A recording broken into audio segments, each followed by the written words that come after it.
This is the Overdue Homework Podcast.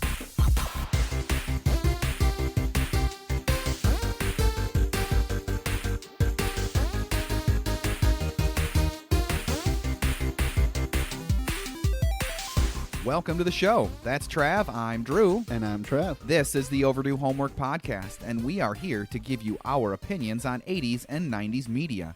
Please feel free to contact us at overduehomeworkpodcast@gmail.com.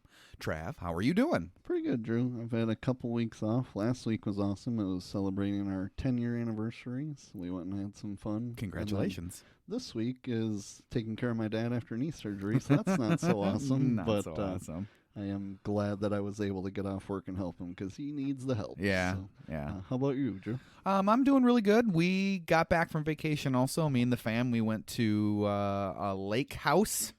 So that was fun with some extended family members on my wife's side. So lots of family time. Nice. It was cool. The lake wasn't for swimming, though, so we Sure. didn't get to get in the lake at all, but it was still really nice. We were up in Duluth, so we were at Lake Superior, and there's a 7-mile-long beach. And Nice. The water was amazing. I bet. Super freezing, I but bet. it was amazing. Yeah, Superior is like notoriously cold, like all year round, no Yeah, matter what. It's yeah. not like, what did they say off the coast of Hawaii or Florida? They had 100-degree ocean temperatures or something. Jeez, It's holy like crap. a warm bath. Yeah. I don't even know. That'd be so weird to go into water that's potentially warmer than the air temperature. no, that's thank you. Weird. That's very, very weird. Defeats the purpose for me. It really does. That's very, very weird. Yeah. So in the preparation for this podcast, I used a few articles. One was from the New York Post, which was nypost.com, and that was by Samantha Ibrahim. One was from slashfilm.com, and that was by Matt Rainis. R-A-I-N-I-S. Ranis. And one from screenrat.com, and that was by Rose Gracelling-Moore. That's quite the name. Couldn't help but think he said anus. I kind of did. I'm not going to lie. Our homework review today is for Billy Madison, and that came out in 1995. It was directed by Tamra Davis, written by Tim Hierle and Adam Sandler, starring Adam Sandler, of course, as Billy Madison. So, interestingly enough, Sandler had to force himself to look away from harsh reviews about Billy Madison, basically to save his sanity. Yeah. It was his screenwriting debut, this movie was, and it was the first feature film that he wrote with his collaborator Tim Hierle. So when Billy Madison came out, Adam and his friends who wrote it were like, oh yeah, they're going to write it, and they're going to write about it in New York. It's going to be great. It's going to be all over the papers in New York City, right? They read the first review and said, oh my God, what happened? They hate us. Reviews were pretty bad, to say the least, I guess. Sandler said 90% of the papers are going, this is complete garbage. He said the reviews really stung, and that all he could think about was the fact that his grandmother was going to read what these critics had to say about his movie. Yeah. So he opted not to read any more reviews after that. Probably a good plan.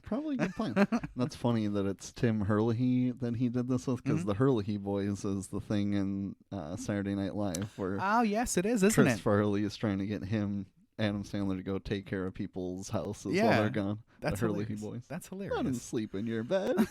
That's awesome.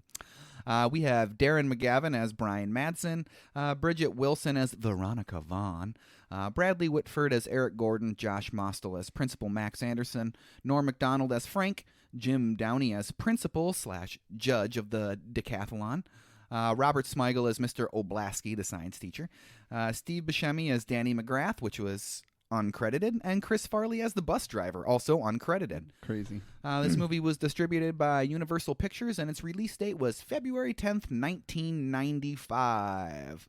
You want to talk about the music for a second before we get into it? Some really cool, like 80s, 90s music. That was just really fun. Good music. Really fun to listen to in this movie. It was it was cool that they got to use that music, like I'll Tumber For You by the Culture Club.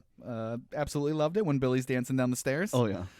Beat on the Brat, which was super appropriate by the Ramones for the dodgeball scene. ABC by the Jackson 5. I mean, what's a better montage song than ABC? I'm Not the One by the Cars, which it's a telling name for the scene during the Valentine scene, right? I'm not the one, Principal Anderson. I'm not the one. And then, of course, super iconic, The Stroke, when he pulls up to high school. Obviously. It's it became a running gag for people at my high school to pull up to the front door blaring The Stroke because of this movie. Yeah. And then the telephone line by the Electric Light Orchestra when he makes that phone call to Danny, which I love in that scene when Danny answers the phone. The song says hello as he's saying hello also. Oh, nice. And then when Billy replies, the song says, "How are you?" So it's like, I like that. It's pretty darn cool to me. Renegade by Styx. I love that song. And it's obviously pretty appropriate for when he hits the booze again. And he clearly loves Styx because Yes. that's in multiple movies of his. Styx and REO is lots of Sandler movies. And then Old John Bradalum by Sharon, Lois, and Bram. That's when Billy's doing the crafts with the kids and he's eating the paste. Rum bum bum, rum bum bum. Do you remember the Elephant Show on Nickelodeon at all? So Sharon, Lois, and Bram had a show on Nickelodeon called The Elephant Show, and I just remember watching it as a kid. And the Skinnamarink-a-Dink song, that's where that came from. That's their song. So that's kind of interesting if you didn't know where that came from. Yeah, that's crazy. Sharon, Lois, and Bram. And back to that Robert Smigel, the chemistry teacher, the Borophil. Yep. I just found out yesterday watching a documentary that he was the voice of the critic dog. Yeah, like Triumph the Insult Comic Dog. That's his character. That's so weird. Yeah, very funny, very funny. He had a lot that originated on Conan O'Brien's late night show in the 90s, and he also did the thing where he was the lips when Conan would interview like Bill Clinton and random people, and it was just a cutout of their face and then the lips behind. He was always the lips. That was him. That was some funny stuff when he would be Clinton. Woohoo! Oh man, I'm gonna go watch that on YouTube now. That's for sure. Should we get to the movie now? We should. Let's do it. Of course, Billy Madison opens up at the Madison's home. The Madison Mansion is also Professor X's school for the gifted. I did not know that. That's kind of cool. That's pretty cool. The actual house is called Parkwood Estates. It's a popular. It's a popular filming location. Totally tubular, dude. Located in Oshawa, Ontario. The house and grounds have appeared in a huge range of films and TV series, as well as acting as Professor X's school for the gifted in 2000's X-Men. It's the house that Dennis Leary breaks into in The Ref. Have you ever seen The Ref? Nope. We should get to that one sometime. It's a surprisingly funny movie. He breaks into, if I remember right, he breaks into a home to burglarize it, but the family's still home, and then he holds them hostage the whole movie. And it's just Dennis Leary being crazy Dennis Leary. Why is it called The Ref? I wish I could remember. I was thinking, what sport is this about? Nope. It also appears in Hemlock Grove, whatever that is. Hannibal, Nikita. I remember Nikita it was one of those TV shows in the 90s on USA, because there's a movie called La Femme Nikita as a foreign film, and then it got made into a television series on USA. Nikita. Queer as Folk, and Bulletproof Monk. It's also a popular wedding venue, so there you go, Trav. There we go. There you go. Canada. Book it now. You could have dual citizenship. Billy Madison, he's a carefree, immature man in his 20s. He lives off his wealthy father, Brian Madison, and his fortune. Yeah. He spends his days goofing around, partying, and showing no interest in growing up or taking responsibility. Suntan lotion, good for me. You protect me, tee. Ultraviolet rays, bad. Lotion, good. Smiley. And you know what? Today is the same as every other day for Billy, except for one thing. Something important. Is it to have 5 daiquiris? What day is today? October. It's Nudie Magazine Day. And off Billy goes in his golf cart, nearly running down the help in the process. Yeah, runs over flowers. You're a quick one. And then the Nudie Magazine chant, Nudie Magazine Day, Nudie Magazine Day, of course, is the best. Well, what do we have in the mailbox? She-mail fiesta? Yeah. I pee sitting down, or do I? That's rough. Women over 80. Wrinkled skin, wrinkled sheets. Grandma's G-spot. And the winner, drunk chicks. Drunk chicks.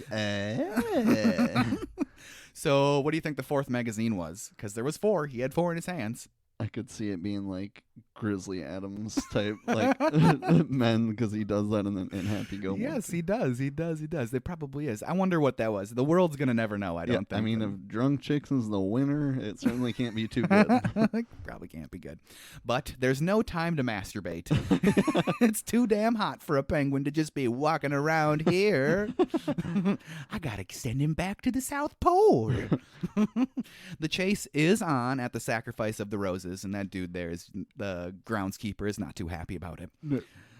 They do end up at the front door of the house. Call the zoo! I didn't get that line for the longest time, and then I realized he's telling somebody to call the zoo because of the penguin. Yeah. I'm like, oh, duh. Stupid. And Billy passes out at the front door. Not exactly a good look for these business people that are there, right? No. Do you love how he reaches out and just goes, leg? Yeah. That had to be an ad lib. I hope that's definitely. Ad lib. Dinner's in 15 minutes, and he better go get ready to go. Juanita is an interesting gal, I think. Yes.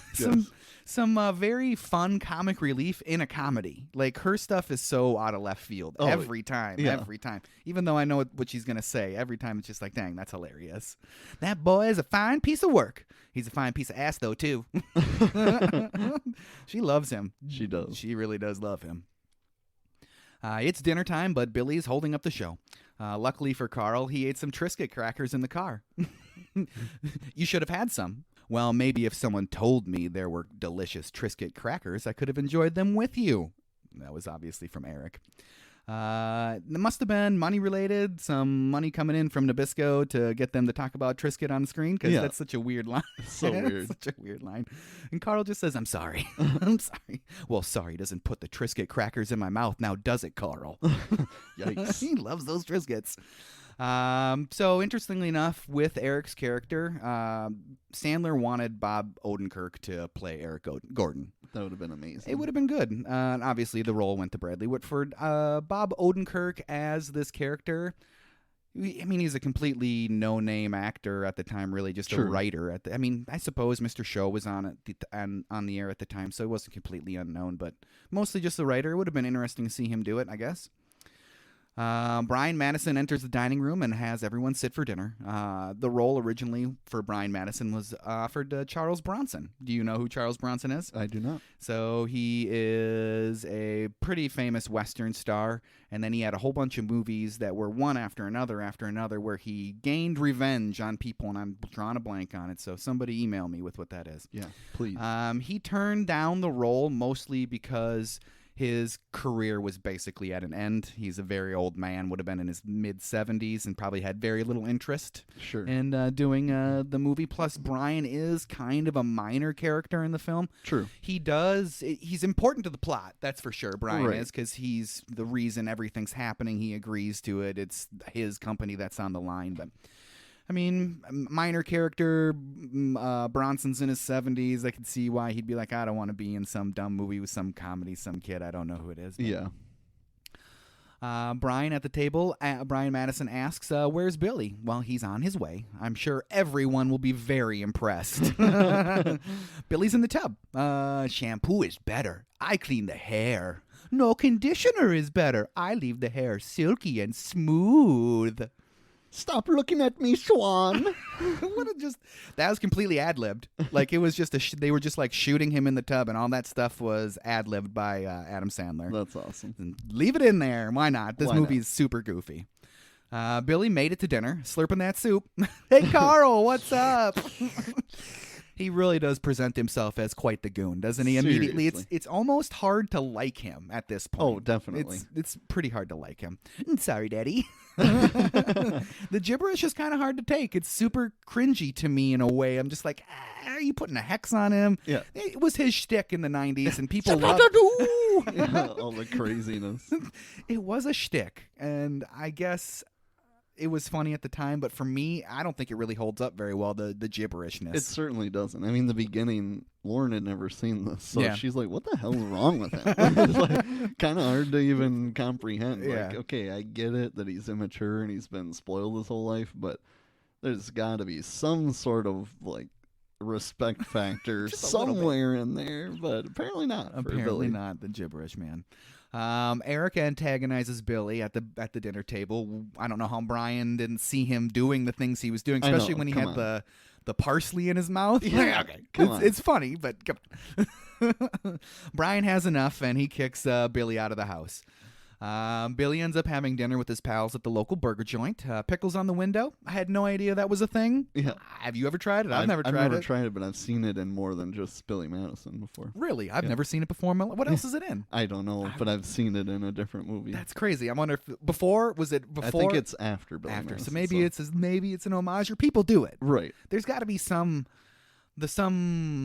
root to them doing that, as if maybe Adam Sandler has done that in his past as a kid. Right. And for it to show up in another movie, it can't be just a direct homage to Billy Madison for like a 3-second scene. Yeah, it's got to be a thing that apparently we never did. I'm going to start doing it at McDonald's. Start doing it. Inside. Start doing it. Billy isn't drinking, though. Come on, Billy. Why aren't you pounding him back? Yeah. He's not in the mood because his dad was yelling at him, a.k.a. he's starting to see that he's a loser. Yeah, big time. One thing I want to comment on, too. Brian Madison at one point is said that his hotel empire is worth $24 million. That doesn't seem like enough money to have the gig that he's got going on, right? It does not. A massive palatial estate and servants everywhere. All these workers. Yeah. There's no way. $24 million went a lot further in 1995. Apparently. I think. Apparently. But back to the movie. Hey, Billy, who would you rather bone? Meg Ryan or Jack Nicholson?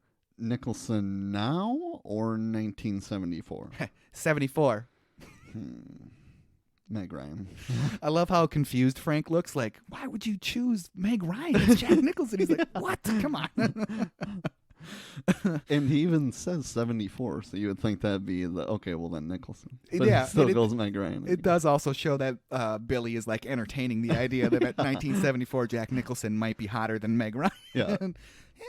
Maybe. I love how it's not weird at all to Billy. He's just right away contemplating. 1974 Jack Nicholson or today? 74.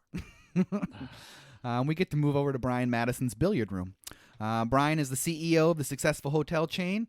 He's considering retiring, but his conniving and manipulative right-hand man, Eric Gordon, is trying to convince him to reconsider. I mean, do you really want hotel employees to be speaking gibberish? Oh, Billy, when will you find what you're looking for? He just stares off into the distance. Flash to Billy and his pals, and they're out causing a ruckus. Here's a nice piece of shit. He's going to shit when he realizes it's shit. Who's got the lighter? Oh my God, old man Clemens hates shit. Like, everybody hates shit. What are you talking about? Judas Priest, Martha, it's one of those flaming bags again. Don't put it out with your boot, Tad. Don't tell me what to do, devil woman. Call the fire department. This one's out of control. It's poop again. He called the shit poop. Funny. One of the funniest lines ever. Oh, definitely. I'll get you kids for this, and you're all gonna die. So after this night, Billy kind of ends up getting a little bit of a wake-up call the next day. Brian has some very big news for him. Eric is pregnant? Oh, I can feel the little kicks in there. This one's going to be a soccer player. No, Brian is retiring, and he's leaving the company to Eric and not Billy. Billy's not a fan of that. No, he's not. Carl, being the ultimate bro, offers to help Billy, though, so that's pretty cool. Thanks, Carl. Carl's a cool dude. Carl's a cool dude, man. They had to convince him to play that part in a goofy manner. Like, he was going to play it completely straight and not be, like, not be goofy about it at all. And they convinced him to, like, play it for comedy. Be funny. Don't be a straight man. Be funny. So it really helps the movie. Carl's one of my favorite characters in the movie. 100%. Billy thinks he can do it. I mean, he graduated high school, right? Yeah. Only because his dad paid his way through high school and grade school, apparently. Yeah. How can Brian hand his company over to Billy? Don't think about it, just do it. I love that line. Don't think about it, just do it. Just give me it. Forget it. You have a busy day of daiquiris, Nintendos, and jack-off magazines. I like how Nintendos is pluralized. Yeah. Busy day of Nintendos. But wait. Billy wants a chance to prove himself. At first, Brian doesn't really want to do it. It wasn't just high school. Remember that spelling bee? Rock? R-O-K? Yeah? What do you mean? It's R-O-C-K. Oh, the C is silent. Still doesn't know how to spell rock. Still doesn't know how to spell rock. Billy, though, proposes a challenge. He must go through all 12 grades in 24 weeks. Actually, only 11 grades in 24 weeks, isn't it? Because he doesn't go, well, no, it'd still be 12 grades. Kindergarten makes it 13. Yep. 12 grades in 24 weeks and pass each grade's final exam to inherit the company. Did you think of that? That's pretty good. You're on. Have a nice weekend, son. You start school on Monday. Slap. And then I'll tumble for you plays. I love the weirdness of it because Billy's like, oh, what? Where's this music coming from? Just such a weird thing to do. So they wrote into the script, Billy notices the music and then dances down the stairs. Dances down the stairs. Love it. The next morning, and it's time for the first day of school. Where's my snack pack? You know I like my snack pack. Just give me a snack pack. I thought I was your snack pack. You better get those beautiful buns up that driveway. What a weirdo. Billy Madison, Adam Sandler looks like he legitimately had to stifle laughter while saying what a weirdo. What a weirdo. All right, Trav, sing it with me. Oh, I will. Back to school, to prove to Dad that I'm not a fool. I got my lunch packed up, my boots tied tight. I hope I don't get in a fight. Oh, back to school, back to school. Well done. Here comes that bus, and there goes that bus down the road. Because why the hell would they stop to pick up this man holding a lunch bag? So the dude's probably like, I'm supposed to pick up a kid here, but that's like a 30-year-old man, so I'm just driving by. See you later. Billy goes back to the first grade at the local elementary with help from a ride from his dad. Thank you, Daddy. Thank you, Daddy. Also, do you think that bus driver was Chris Farley and he just drove right past him? I mean, it would make sense that it would be. I wish that they would have flashed something to the cab of the bus driver being like, what the hell is that guy doing? It's just something. That would have been funny. That would have been good. So Billy's at school. It's going to be a whole bunch of hilarious situations. He's going to connect with some kids, and he's going to try to fit in with his much younger classmates. Yeah. But first, we meet Veronica Van. Will you be going to class today, too?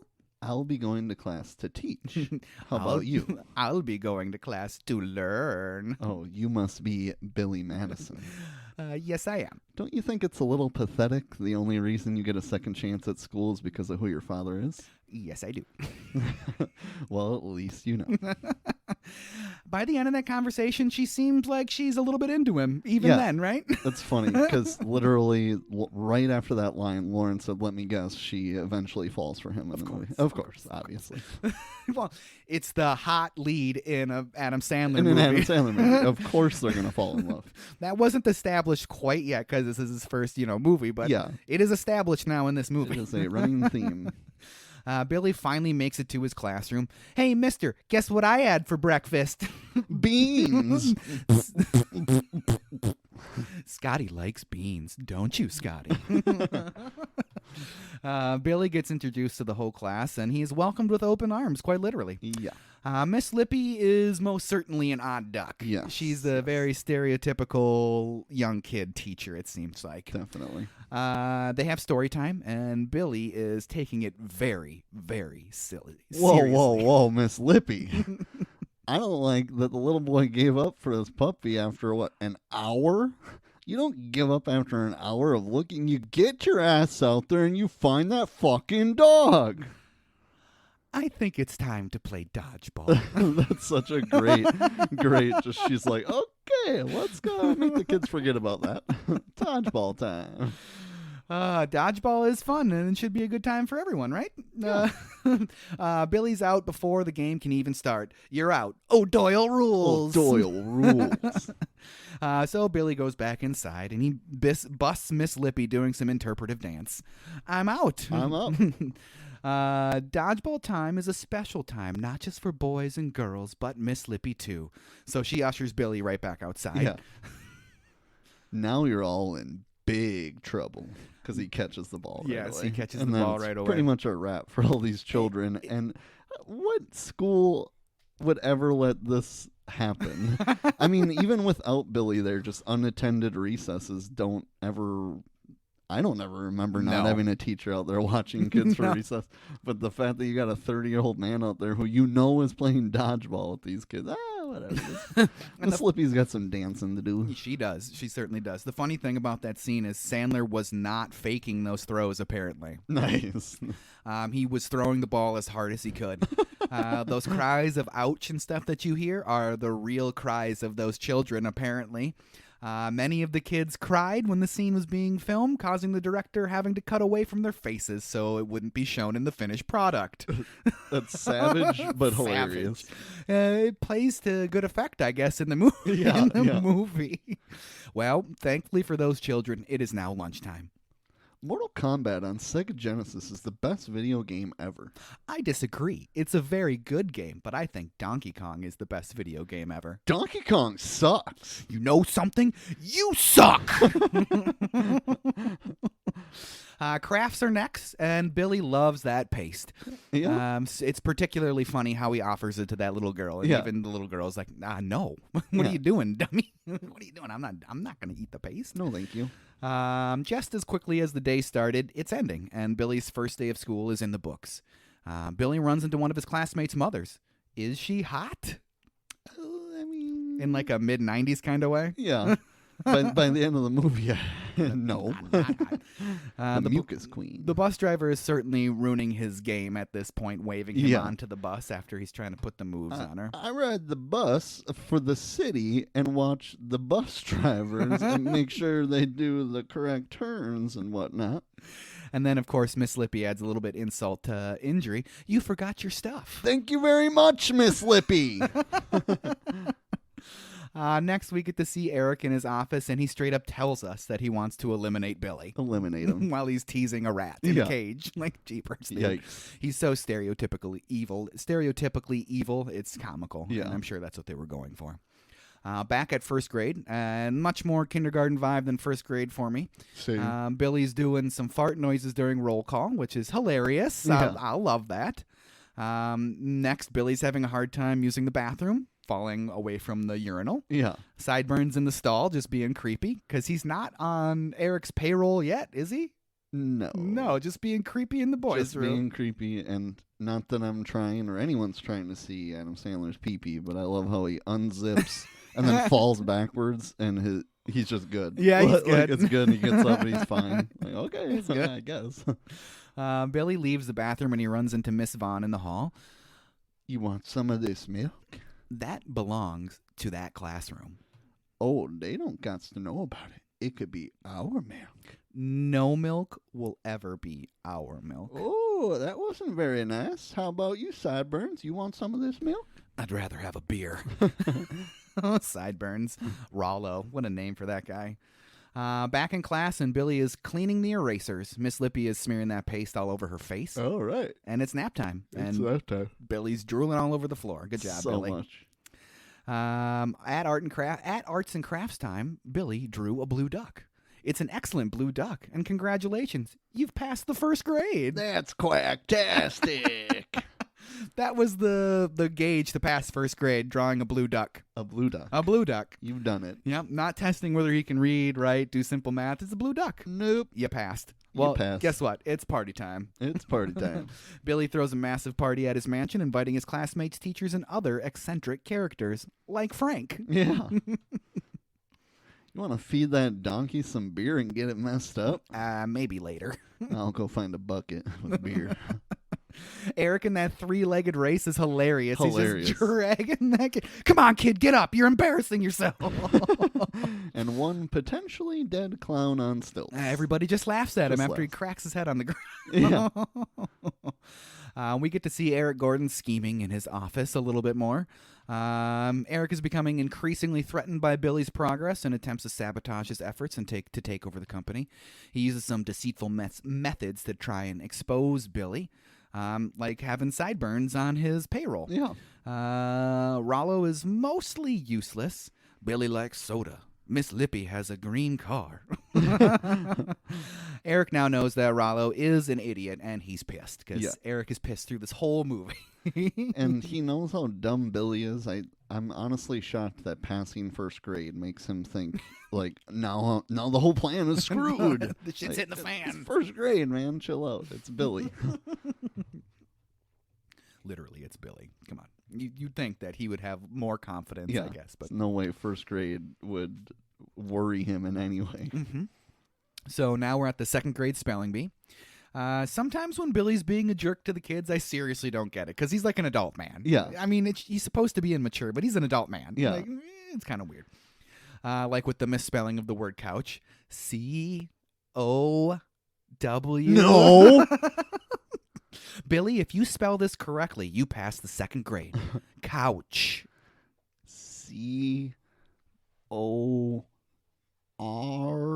Are you going to the mall later? That's what I'm asking. No, I'm not going to the mall. Keep spelling, mister. C-O-U-C-H. Correct. I am the smartest man alive. Oh, Billy. He's past the second grade, and it's party time once again. Is he going to have a stupid party every time he passes a grade? Yeah, he's going to. Yeah. Could you work for a guy like Billy? Could be worse. I'm looking at you, Eric. It could be worse, Yeah, right, Carl? It could be you. exactly. Third grade, we're finally hitting the meat of the movie. Billy is worried the third grade is going to be tough. Man, I'm so nervous. First and second grade were easy, but social studies, division, this is going to be tough. And then that kid just gives him the blank stare. The blank stare, I love it. And then turns over and says it again to the next guy. Says it again. To Ernie. That's a name. That's a name you don't hear very often anymore. Miss Vaughn walks in. Jackpot. Class, let's turn to page 69. 69. Just crickets from the classroom. Crickets. I mean, they're nothing. They're 8 years old. Yeah. Now Miss Vaughn is forced to address the elephant in the room, Billy Madison.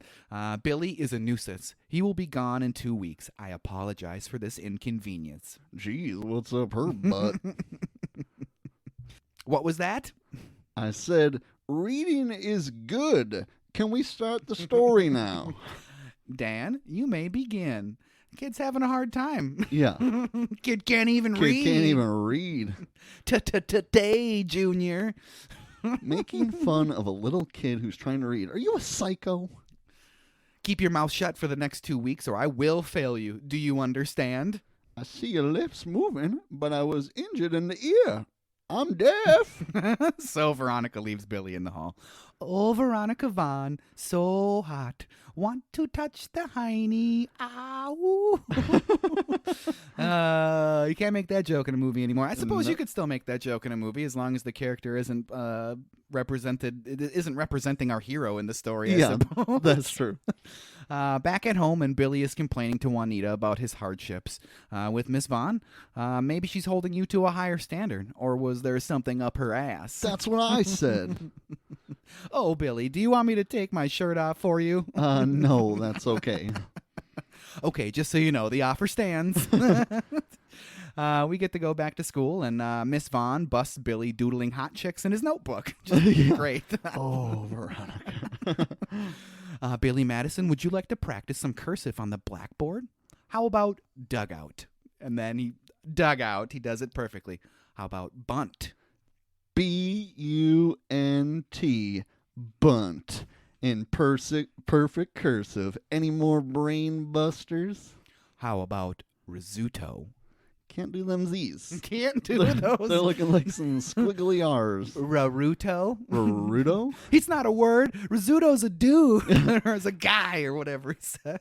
And she makes Billy look like a fool, just as she planned. Yeah, I would assume that was her plan, obviously. Would you like to try the word buzz? I hate school and I hate all of you. And then the next day, Billy's showing his maturity level by trying to fake being sick before he goes to school. So he's working up a sweat, right? Playing some basketball, trying to get that temperature up. If you stay home today, you could help me shave my armpits. Oh, my God. I'll go to school. Another instance where it looked like he was holding back laughter delivering that line. Miss Vaughn is out sick today at school, so Mr. Anderson is filling in. Josh Mostel, who's Mr. Anderson, the principal, is also an opera singer. Nice. That's interesting. He started out as a boy soprano with the Metropolitan Opera, so that's a big deal. Yeah. He is an accomplished singer. He was on Broadway in 1989 in a production of the Threepenny Opera. I don't know what that is, but he was in it. But that's pretty cool. I wouldn't have been like, that guy looks like he should be on Broadway singing opera. No. So, I mean, it must not have paid the bills because he made his transition to acting. Yeah. And now it's time for the note. Yeah. Everyone starts passing around the note. Excuse me. What's that in your hand? Bring that note up to me. Now let's see what couldn't wait till after class. We're so lucky to have Principal Anderson substituting. Now we have the privilege of staring at that tub of lard all day long. If I were him, I would walk my fat ass right into oncoming traffic. Yikes. Yikes. And that's it. End scene. And the kid that gets in trouble didn't write it. Nah, he shouldn't have been in trouble, right? Ooh. I love all the ooh-hoo-hoos throughout the movie. It is great. It is really great. We get a quick visit with Frank and the other dude whose name is Jack. Hey, Billy, I just thought of the funniest thing. Billy? He's in school, man. Oh, yeah. In this scene, Frank was actually drunk by the pool. That's hilarious. Norm Macdonald got completely wasted filming this scene. He claimed that it was to get into character. Nice. He ended up getting so drunk that he passed out and had to have ice water poured on him to wake him up. So there you go. Way to go, dude. Now it's Valentine's Day. Odd, yes, but hilarious. But hilarious that all the girls naturally have the crush on the older boy in class. I want you, Billy. P.S. I'm horny. And that's from Principal Anderson. Principal Anderson. Ugh. So one thing, okay. So the timelines in this movie are kind of weird because it's Valentine's Day. That means it's February. Yeah. Is this Southern California? And even in the wintertime in those locations, if you have trees that lose their leaves, they still lose their leaves. Right, right. And it's like a green summer outside. And when Billy gets taken out of the classroom by the ear by Miss Vaughn, there's like cornucopias and pumpkins and like other stuff up on the walls. And I'm like, so it's fall, but now it's February. Don't look into it too much. It just was one of those things after watching the movie 4 or 5 times this leading up to the podcast. I'm like, that doesn't make any sense. I can't not miss that now.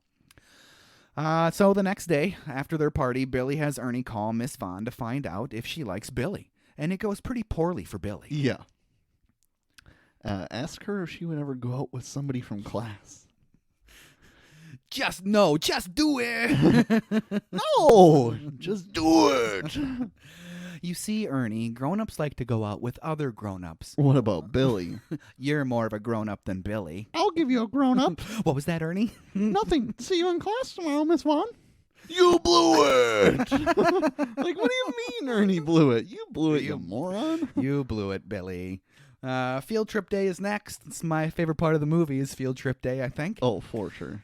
Farley is just unhinged as the bus driver. Unhinged. Love it. So apparently he drank 6 shots of espresso, excuse me, to prepare for the scene, and then he went out and did it. He would hold his breath until he turned red. The production staff were legitimately afraid Farley was going to have a heart attack trying to make this. 6 shots of espresso. So that's like, what do you think? It's like 200 milligrams of caffeine per like 1,200 milligrams of caffeine. That's a lot of caffeine. But I suppose when you do a lot of cocaine, you can probably do that much caffeine. R.I.P. Chris Farley.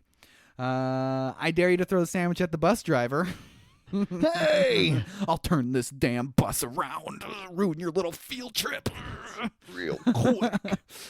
Billy is trying to score some points with the teacher, so he tells the kids not to mess it up for him. I dare you to touch her boobs. That's assault, brother.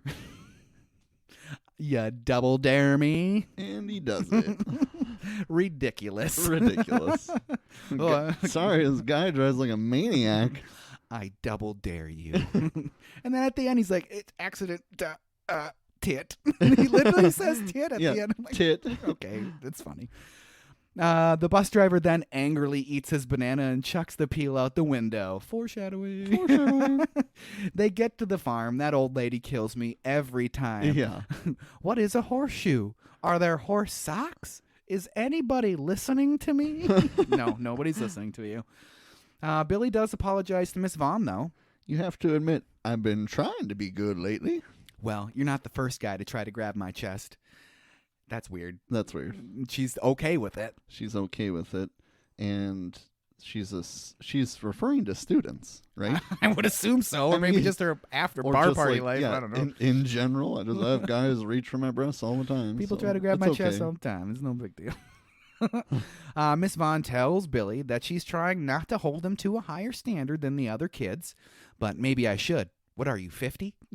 50? She's clearly older than him still. Clearly older than him. 50. Anyways, he'll move on to a new teacher in 2 weeks, and Billy can annoy them instead. But Billy wants to annoy Miss Vaughn. But, oh no, all the kids' lunches are missing. Who would steal 30 bag lunches? It was Chris Farley, the bus driver, and Frank, and the other dude. Yeah, and they were presumably stoned out of their heads, I'm guessing, with all the giggling, right? I'm guessing. And eating like multiple sandwiches at the same time. Who would ever do that? And how did no one just check the other side of the bus? I mean, Exactly. They're sitting cross-legged eating 30 packs of lunches. But okay. And then Miss Vaughn's like, well, I guess that ends the field trip. Load them up. Yeah. What's wrong with Arnie? Oh, you forgot the old lady's Ernie. awesome line. Oh, though. Yes. I'll tell you who took him. That damn Sasquatch. And then, yes, that ends the field trip. And what's wrong with Ernie? Hey, Goo! hey, buddy, what's going on? Goo! Billy to the rescue, though. You ain't cool unless you pee your pants. If peeing your pants is cool, consider me Miles Davis. That was the grossest thing I've heard in my life. We get to go back to the bus now, and the bus driver is definitely being a perv. Super perv. That Veronica Vaughn is one hot piece of age. I know from experience, dude, if you know what I mean. No, you don't. Well, not me personally, but a guy I know. Him and her got it on. No, they didn't. No, they didn't. But you could imagine what it'd be like if they did, right? Right? Everybody on. Good, great, grand, wonderful. No yelling on the bus. I love that so much. I will laugh for the rest of my life with that. No yelling on the bus. So that was actually the second time that he's used that line in a movie before. Oh, really? So it was already in Airheads, apparently, because he plays that police. He plays a cop in it in Airheads doing security, and he gets sent to find the lead singer's girlfriend at a rock bar, and she's described as a blonde wearing something tight and black, the same as almost every other person in the bar. And so Farley then uses the line, good, great, grand, wonderful, but it's far more famous in Billy Madison, isn't it? Sure. Yeah, so he uses it again. Back at Billy Madison's house, singing together now. Billy passed the third grade. Oh, what a glorious day. Oh, passing third grade, the Billy Madison way. I love that. The other dude, Jack, hosing down that kid. Stop it, mister. I don't even know you. Just hosing that kid. Mister. But Veronica, she came to the party, and so did the Mucus Queen. So did the Mucus Queen. Mucus Queen's all yours. Yeah. Oh, thanks. Thanks. Veronica delivers on those snack packs, though, so she's into Billy, obviously. Carl and Eric exchange a little bit of dialogue. Eric still thinks Billy's going to fail. and he chokes on the hot dog, which is hilarious because he's like constantly stuffing his face in a lot of scenes. He's just jamming food down his throat. He's all about that free food. He is. That would make sense, right? Like he would totally take advantage of as much free food as he possibly could. Yeah. And then he just says, who will help me destroy Billy Madison? Who? It's Principal Anderson. Yeah. Billy shows off his new digs, the tent, to Veronica. He's showing that he's serious about being a student. Porno potty included. That came with the tent. Things are getting pretty saucy now with Veronica and Billy. You have the teacher alone in your tent. What are you going to do? Billy can think of 3 things. Ice cubes in a 9-iron. Buffalo lived stuff, preferably stuff for safety's sake. Then the third one is we bring back some of those ice cubes and switch over to a pitching wedge. I don't even know what those things mean. I don't either. Funny enough, I guess. Funny enough. Enter Carl. Hey, Carl, good to see you. Because they were about to lock lips. Yes, right they were when about Carl to make walks in. out. Carl gives Billy a heads up on Eric being a douche. He even did that little weasel laugh. Well, thanks for the heads up, Carl. You're a true friend. And now it's time for a montage. Billy's progressing through the grades. Eric made that whole interactive grade chart. That's some real hate. Some real hate. He took the time to like be at home and make this chart. Yeah. I love how he gradually mutilates Billy's picture, poking the eyes out. It looked like he took a bite out of it. Yeah. Jeepers. We get that little bit of a lice bit, which is hilarious. Did you ever have a lice breakout in school when you were a kid?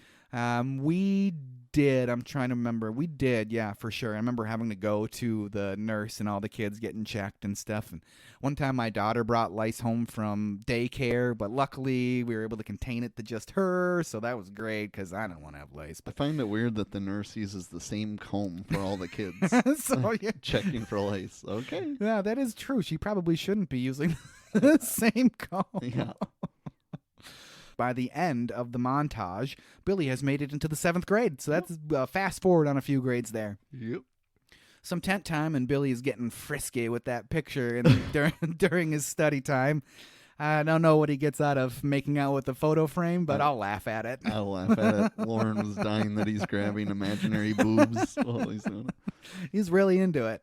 Lunch the next day with the 3rd graders, and Billy is going to be in 9th grade next week. So 8th grade, then 7th and 8th grade, we don't even get to see what's up with those. Who cares? Nobody cares. Have some more sloppy joes. I made them extra sloppy for yous. I know yous kids like them sloppy. Lady, you're scaring us. For those of you that don't know, that's a reference to an Adam Sandler song about a lunch lady. He sings a song about her who gets into a fight with her food, literally, and then Sloppy Joe comes to her rescue. So and the lunch lady is played by Chris Farley. Yes, it's hilarious. Hit the YouTubes and find that live YouTubes. Performance of it because it's absolutely hilarious. We're having another grad party for Billy now, and it's on to the 9th grade. Anderson gets capsized by some jet skis, which the second one that goes by him looks like it literally almost hit him in the movie, like going over his head. And I know they're rich, but they would never have jet skis in this tiny little pool. No. I mean, that's just beyond over the top. Yeah, that's ridiculous.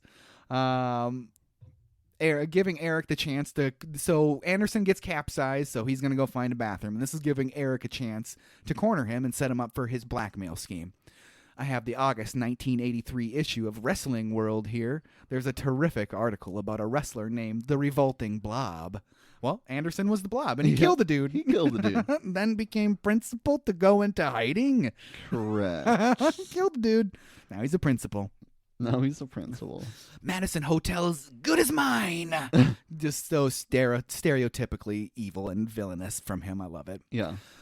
Billy enters high school, and he is definitely not as cool as he thinks he is. REO Speedwagon shirts, not speaking of those 1995 grunge kids. Nope, it is not.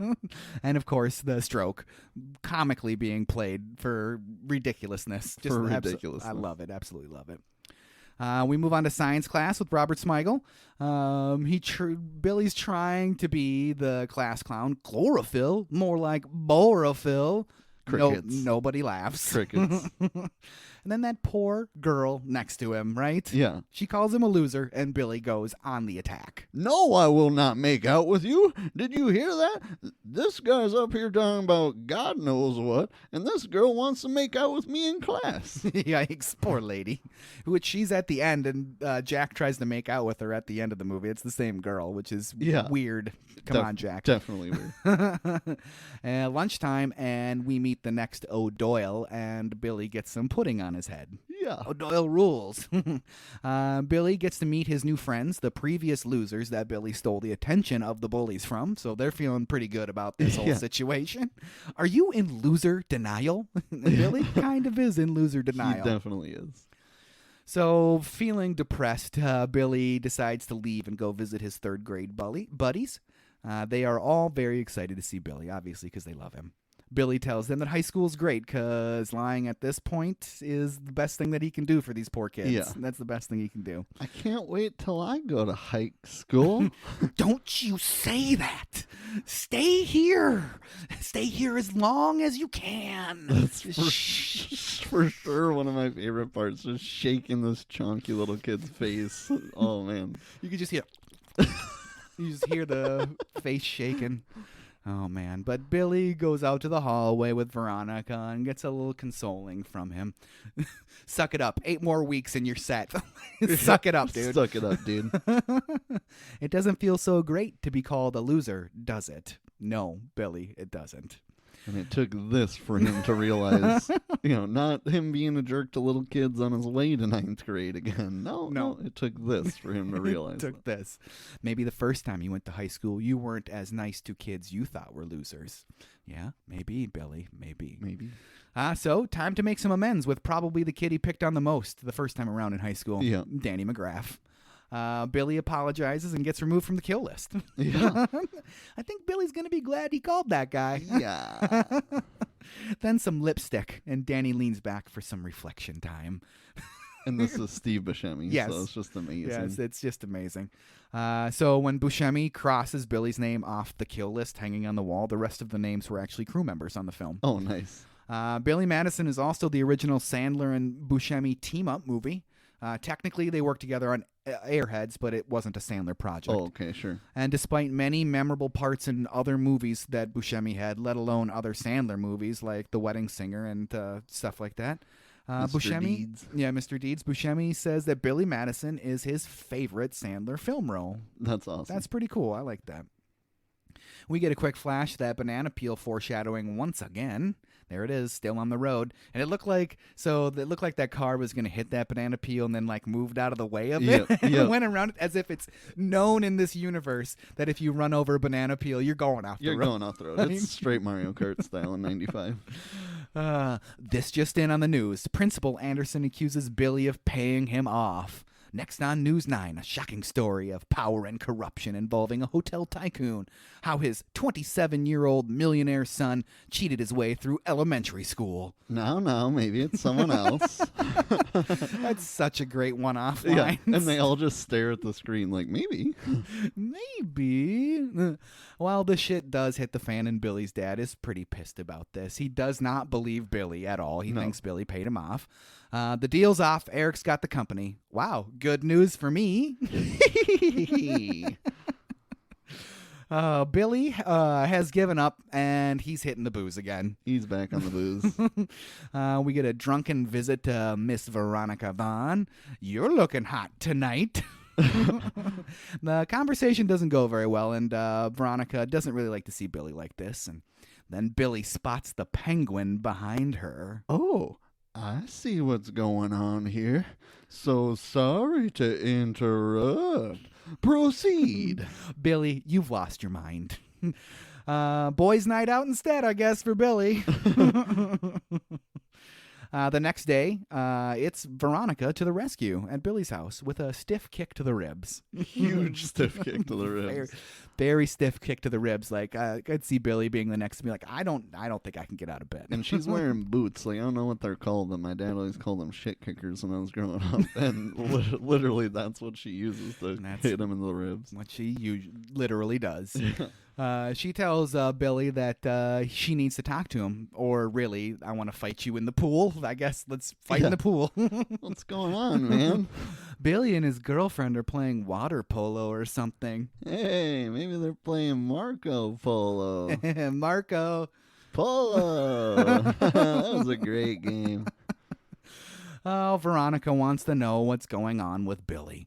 Why don't you just go back to school, graduate, and get the company? He doesn't want it anymore. And she believes in Billy, and she believes Billy's story, and she believes in Billy. So don't be a lump of crap floating through life like Frank and Jack.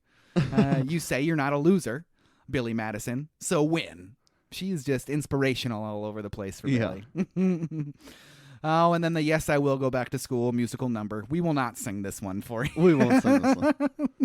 I kind of was expecting the King of Swamp Castle to come out like in Monty Python and be like, whoa, whoa, whoa, whoa, that's not happening. That's not happening. That would have been a funny bit for them to do in this, but I'll take the song either way because it was pretty funny.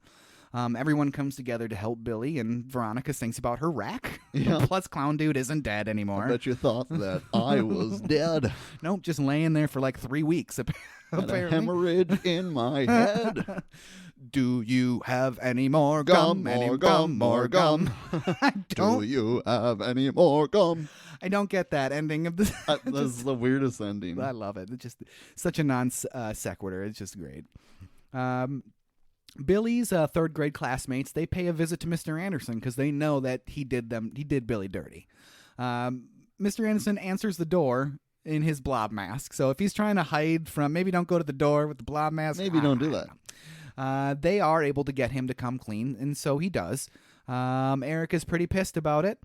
He throws the remote at the TV left-handed and looks like a fool. It's hilarious. And then he hits his secretary and knocks her out, puts her in a coma. He just looks so funny throwing it left-handed. It just makes him look like such a weakling. It's hilarious to me. Now it's time for Billy to challenge Eric to the academic showdown. You and me, mano y mano. What does that mean? Carl's like, I don't know. Carl, what does that mean? I don't know. Academic decathlon. Yes, no lawyers. Let's get this settled. Eric does agree, and Billy plants a kiss on him. I know it was you. You broke my heart. Oh, Billy goes back to high school now, and he's getting a little bit of help from his high school friends, getting some calculus textbooks and all that stuff, but he's got some shit in his locker. Yeah, literally. O'Doyle rules. O'Doyle, I got the feeling your whole family's going down. Ooh, banana peel. Banana peel. Some strip studying time starts off pretty good, right? Starts off pretty good, yeah. But it goes downhill fairly quickly. Don't put your clothes back on. Please don't do that. God, give me the answer. Billy continues cramming for his decathlon, foreign languages, his French-speaking gardener. What do you want to call lawn? Yeah. What do you call those? Not a gardener. You call him not a housemaid. You call him house. Not a yard dude. You call him yards keeper. Yard keeper. Something like sure. He just starts rattling off some He French. knows French. Yeah, he knows French and. Billy asks him to slow down. Dude does not slow down. And says at the exact same speed. Billy's just like, oh. Needlepoint? Sure. I never learned needlepoint in high school, but sure. More strip studying? That is correct. Hilarious. Why in the world would he be there?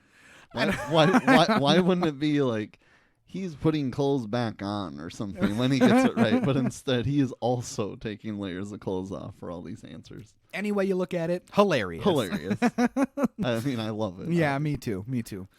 Finally, though, it's time. I love the judge of the decathlon. I'm just going to read this verbatim now. Thanks to a generous donation by Mr. Madison to the Nib High School Library, I've been able to arrange for 10 different teachers to administer this academic decathlon in various courses of study. However, if there is any attempt by either contestant to cheat, especially with my wife, who is a dirty, dirty tramp, I'm just going to snap. Do I make myself clear? Yes, sir. That is so funny. I am just gonna snap. The way he says it. All right, then. Let the academic decathlon begin. First round is some math. Billy just basically concedes this round and writes Eric drinks his own pee on the board, which I hope he got a point for because that's hilarious. I hope so. Baking Eric's pie, and then Eric is completely engulfed in flames, but he's good. He's good. Point to Billy. Yep. Next is the foot race. Billy loses. Eric was second team All-American, Harvard track. So Billy pushes Eric over the bench. Oh, gross. Did you see that guy's balls? Yeah. They were weird looking. I want to know who thought of writing that joke. It's such a genius joke. Yeah. Did you see that guy's balls? Yeah. Next is back in that chemistry class with Robert Smigel. Billy made a boot by using science, so he wins. It's just his own foot. It's his own and boot. some of the teachers like writing it down like, whoa. He made a boot. He made a boot. Next is music. Eric can play the violin. To me, it looked like he was actually playing the violin. I agree. I mean, I don't know. Maybe that's easier to line up than it seems to the naked eye, but it certainly looks like he knows how to play violin. Which is very cool. And he's probably like, I can play the violin. I'm going to literally do this. I hope the way that plays out in my mind is this was all written. They get to this part where they want to do a music bit, and he's like, I can actually play the violin. Yeah. And then he does it on screen. I bet you that's pretty cool to me. Yeah, I think that's sweet because Adam Sandler is musically talented. Yes. So he did the opposite. He's like, even though I can play, I'm going to screech into this clarinet. So yeah, they definitely played that to Eric's benefit. Which is funny, too, that clarinet, because there was a clarinet in his tent that obviously he never practiced. Clearly never practiced. I mean, he put it into his mouth incorrectly. Yeah, exactly. And then acting. And, of course, it's Billy by a mile. By a mile. Even though it probably shouldn't be. We're Tremors! I love how that teacher comes running up on the stage. Just like clapping directly into his face. He's so moved this is by amazing. Oh, finally, the O'Doyles in their car. Hey, who rules? O'Doyle rules. O'Doyle rules. O'Doyle rules. O'Doyle rules. Goodbye, O'Doyles. Goodbye. They finally paid off that banana peel. So the whole O'Doyle rules thing was never in the original script. Isn't that crazy that wasn't in the original script at all? Universal had hired writers to come in and tweak the script before they made the movie. And so Sandler, when he was shooting the movie, would just simply revert back to what he originally had written, making it nearly impossible for any rewrites to get into the movie. But he liked the O'Doyle rules bit, so they kept that. So if it wasn't for some random Universal writer putting that in there, we would have never had one of the more memorable things from this movie. The one continuous plot line going through it. And that's a kind of a mark of a good comedy. A lot of comedies have that where it's like the one thing that goes all the way through the movie. Yeah. It's a cool thing, and I appreciated it. We're back at school now, and it's time for the question and answer portion of the decathlon, the final event. Billy is winning by 1 point. Yay, Billy. There's some very interesting categories on that board, like English literature, U.S. presidents, My Wife the Tramp, burning dog poo, and the human response. And Billy just like praying that he gets that somehow. And reflections of society in literature. There was another, I wish I could remember it now off the top of my head, but there was another category that was making fun of his wife. Like, I married a tramp. That's what it was. Yeah. So you married a tramp. Yeah. Reflections of society in literature is Eric's choice because he's trying to eliminate Billy. Yeah. Billy was hoping for burning dog poo in the human response. Mr. Madison, the Industrial Revolution changed the face of the modern novel forever. Discuss, citing specific examples. I would have really loved to hear the whole... I know they didn't write a whole response. It's just the beginning and the end of a speech. But I wish I could have heard the whole thing. That would have been 5 or 10 minutes of him talking out of his ass. You know? I think that would have been a pretty funny bit at some point to see. I'll have to just do my own fan fiction and write it out sometime, I guess. The response from the judge, though, is absolutely incredible. Mr. Madison, what you just said is one of the most insanely idiotic things that I have ever heard. At no point in your rambling, incoherent response were you even close to anything that could be considered a rational thought. Everyone in this room is now dumber for having listened to it. I award you no points, and may God have mercy on your soul. Okay, a simple wrong would have done just fine. So no point for Billy. So it's in jeopardy now. Who's going to win the decathlon? It's Billy's turn to pick the topic, though, and he chooses business ethics because he has no ethics. Eric has no ethics to speak of. Yeah. So he pulls a gun. Pulls a gun out. Pull a gun out. Take it easy, psycho. You blew it. You lose. Mr. Anderson to the rescue, knocks down Eric in his full blob regalia, so if he's worried about getting busted for murdering somebody, he better be really worried now. Yeah, he'd rather teach the kids again. So. But it doesn't take out Eric completely. But, again, Danny to the rescue. Yep. And he shoots Eric before Eric can shoot Veronica. Man, I'm glad I called that guy. Did you like how Veronica is helping up Max Anderson? And it's like, are you all right? Yeah. And then she like immediately leaves him to go over to Billy. And he's like, well, I guess I'm a little tired. Yeah. A little hungry. Could be maybe a little thirsty. Yeah. Talking to himself, basically. But thanks to Eric being a complete douche, Billy graduates because he won by 1 point because I guess you can't pull a gun at an academic decathlon. I guess not. Oh, school was tough for Billy, so back off. Yahoo for school. Yahoo for me.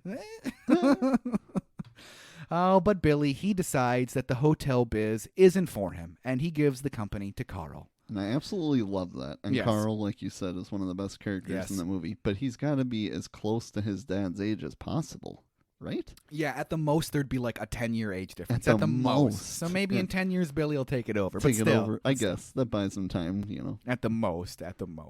And then you see Eric in the audience. Why in the hell would he walk his crutch ass up there and sit down to witness this? Why wasn't he arrested for pulling a gun at a school?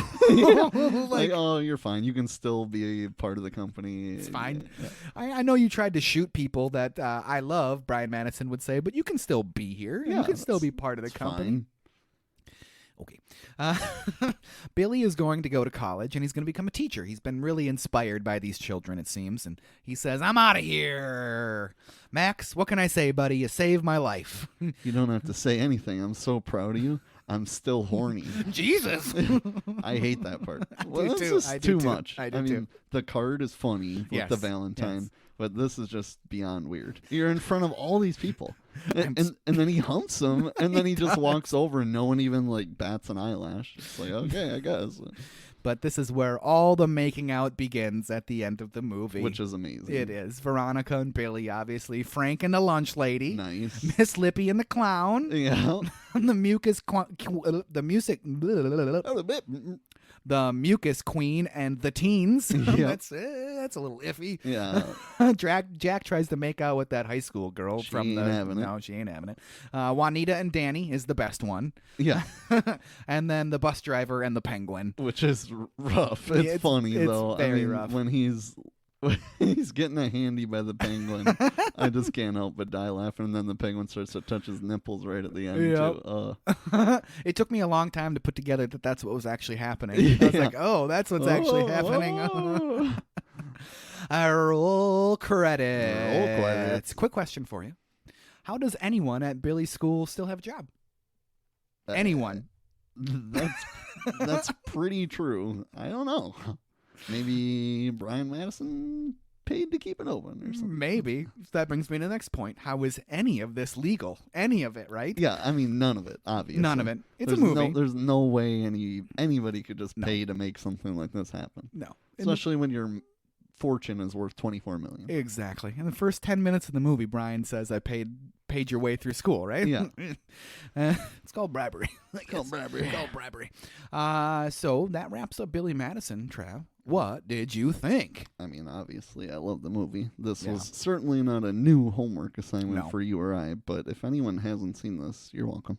Yeah, you're welcome, because it's a comedic classic. It's a 90s It's so comedic good. classic. I'm honestly surprised that there was so many bad reviews for it. Right. away. I guess it was kind of at the start of his crazy characters. It was. like, right after Saturday Night Live, but it's hilarious. Yeah, I mean, it if is you can hilarious. get past the first 5-10 minutes where he's just like ridiculous, like you said, a little cringy, it's just great. There's too many good actors and actresses in the movie. It's true. To speak on that point a little bit more, the first 5 to 10 minutes, when I popped the movie in for the first time for me and Kristen, and we watched through that first 10 minutes, I literally said, Kristen, I don't know if this movie holds up. I was like, oh my God, I don't know. But then it got moving, and then you get past that stuff. But definitely. Yeah. I really love the movie too, and I can't wait to do some more of these SNL mid-90s comedies. Yeah. Foreshadowing. And Bridget Wilson will make a return in 2024 on this podcast. Yeah. We'll wait for you to hear what movie it is. Trav, is there anything else that you would like to talk about with Billy Madison? No, I don't think so. All right. Well, why don't we move on over to that homework assignment then? Let's do it. Our homework assignment for next episode is Tommy Boy from 1995. Originally titled Billy the Third, a Midwestern. Interestingly enough, in pre-production at the same time as Billy Madison. Nice. So the production of Tommy Boy went into a tailspin and spent months coming up with what eventually it was named Tommy Boy. Tommy Boy. So they had because Lorne Michaels was producing basically both movies, they're like, we're going to release this movie also called Billy Madison. You cannot have another movie with Billy in the title. So you have to figure something else out.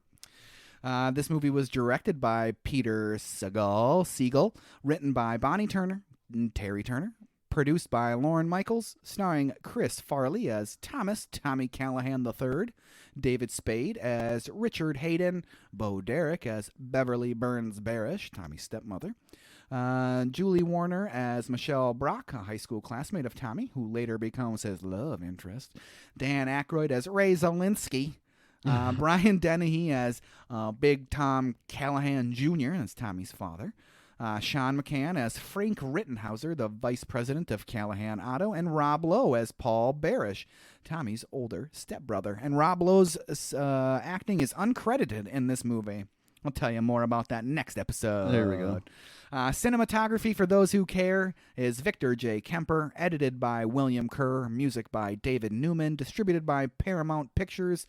It was released March 31st, 1995, had a budget of $20 million, a box office of $32.7 million, and that is $65.09 million in 2023, compared to Billy Madison's box office, a $26.4 million box office, and $52.5 million in 2023. So Tommy Boy was a bit more successful. Yes, it was. You can find Tommy Boy on Max or in your collection. Dun, dun, dun. Because a lot of people should have it, because it's a great movie. It's a great movie. I didn't have it, so I had to buy it on Amazon, but it's only like it was on sale for like $3.50 or something. Super cheap. Super cheap. Trav? Hit me with that outro. Let's get to some emails. So the first one is not an email, but my dad I've been hanging out with recently, and I brought up, have you ever seen Running Man before? And he had seen it, which was awesome. And I told him, oh yeah, my buddy that does the podcast, a.k.a. Drew, has an amazing Arnold Schwarzenegger impression, so we tried to get to one sooner than later, and he said that we should do True Lies. Oh, good call. And I said, I've never seen that, so that's perfect, right to the premise of the movie. Yeah. Or premise of the podcast here, so True Lies, and we were talking about twins at some point. We got to do, there's plenty that we're going to do, but I haven't seen either of those, so for sure True Lies at some point coming up for my dad. And then he also said, which I've seen the original and read the screenplay, but the remake of 12 Angry Men is from 1997, and that's got Tony Danza and stuff in it, and he just saw that for the first time recently and loved it, and I said, well, it sounds like it's basically the exact same as the first one, but it's such a good movie that I'm very well down to put that in there in the rotation. Yeah, absolutely. So, Dad's movie requests are True Lies and 12 Angry Men. So to the next actual email, here's from RetroGamer99. Wants to know, what video game are you most excited for its release? Like current time right now. Oh boy, current time video game release. Man, oh man. Starfield, if that ever gets released, I'm excited to try to play that on something eventually. They've been talking about that one for years now. It's that massively open world space one. Oh, okay. Yeah, it's been pushed back many years. Starfield is one that I want to play. I'm trying to think of anything else that's coming out that I'm super pumped for. I can't really think of anything off the top of my head. How about you, Trav? So I got the next Spider-Man that's coming out, which is going to be amazing. The first one is awesome. And then, even though they're redoing the story again, I'm pretty excited for the Mortal Kombat remake. They're starting back over at MK1 and redoing the story, and it looks freaking amazing, even though fighting games get a little old after a while. But it does look awesome, so I'm pumped for that. Next one is from the same... Before we move on, that made me think of the Metal Gear Solid trilogy that's being remade, so I'm definitely looking forward to that. Definitely. Sorry. So the next one is same person, second email, wants to know, what game release do you remember being most excited for as a kid? So not as a kid necessarily, but like early 2000s. I remember standing in line for a Wii. Like that was a really big deal just for the console in general. Same. All those COD lineups and stuff. I was never really a big Call of Duty player, but all those people, they were really super pumped for all that stuff all the time. I remember being really pumped for like when the Metal Gear Solid games were coming out after that. I remember when they were coming out, that was it was always like, when we were kids, you'd have to read this stuff in trade magazines. You'd have to talk to people at game shops and stuff. So a lot of times with me growing up, it was just like, I'm going to the game, I'm going to GameStop, I'm going to Target, and I'm going to find something that looks appealing to me, you know? Right. It wasn't necessarily a lot of me like, oh, this game's coming out in a month, you know, like it is now. There wasn't like super hard advertising for video games like that. No, there wasn't, but yeah. Yeah, I mean, same. I waited out overnight for a Wii, so I definitely remember that. That was awesome. I remember waiting out for Gears of War, and I was never a Halo person, but my buddies got me into Halo 3, so we waited out overnight for that. Nice. But thinking of when I was an actual kid, I do remember being super excited for Mario Party 3 on N64, because 2 was like one of the best games of all time. So I remember getting 3, and even though it's meant to play with other people, I probably played it for like 48 hours straight by myself before anyone else played. So that made me think of 7th grade when everybody was getting super pumped for Mario Kart on the 64. Oh, yeah. So I think that would probably qualify for one that I was looking forward to play. I didn't have a 64 growing up, but I had friends that did, and I remember being like, oh, man, let's go play some Mario Kart. It's coming out soon. Let's play some Mario Kart. Yeah. So that wraps up the emails, but I got my question for Drew here is, what movie or TV show are you most itching to rewatch that we've covered? Movie or TV show that we've covered. I want to watch Top Gun again because I want to watch Maverick again, and I want to watch them like back to back, basically. I think that might be the top one that I'm looking forward to rewatch the most, but Running Man, honestly, it was all I could do not to put it in today. And I was like, I want to watch Running Man again, but I still need to work on Billy Madison a little bit. So I don't have time to watch Running Man today. But Dragon Ball Z is going to be hard for me to stop watching. Definitely. I've already watched probably 6 or 7 more episodes. So we'll definitely be ahead of time with our preparation for that. I think so. But pretty much anything in our catalog. Like Nightmare Before Christmas, next year on Christmas, and we're going to introduce that one to Evie because she's going to be old enough for it. She's not a 4-year-old anymore. You know, nice. So we're going to introduce that one. Home Alone, always looking forward to watching Home Alone. Home Alone 2 for the first time in my life, I'm looking forward to watching again. So, I mean, all types of these movies. I can't wait to just have them in the rotation. Starship Troopers. I was just thinking about that movie like a week ago, and I'm like, I should watch that one again. I know exactly why, because there was a meme on one of the subreddits where it was criticizing where we work and people saying, I'm doing my part, you know? So nice. Yeah, so there's a few there that I can't wait to get back to. There's a lot of damn good options, obviously. Really. I mean, I wrote down Top Gun because I'm always ready to watch that again, and I still haven't since we did the actual assignment, but I've been seeing things online that have, pictures from the movie, and it's making me want to watch Neverending Story again. Ooh. Just such a good movie. It is really good. I just love I can't say nostalgia because I didn't watch it as a kid, but I just love the place that puts you in mentally when you watch it. I don't know. Even though it wasn't something from your youth, it still puts you in that nostalgic place just by the look and feel of the movie. Yeah. That's good. Such a good movie. It is. But yeah, thanks for listening as always, people. Make sure you email us at overduehomeworkpodcast@gmail.com. These next 2 episodes, Tommy Boy and the one after, are emailer suggestions. So as a reminder to everybody, you are making the show. We certainly have some things planned quite far out, but we will sub anything out for people sending us in some emails. So email us at overduehomeworkpodcast@gmail.com. Give us some suggestions. Prove the email works. Something.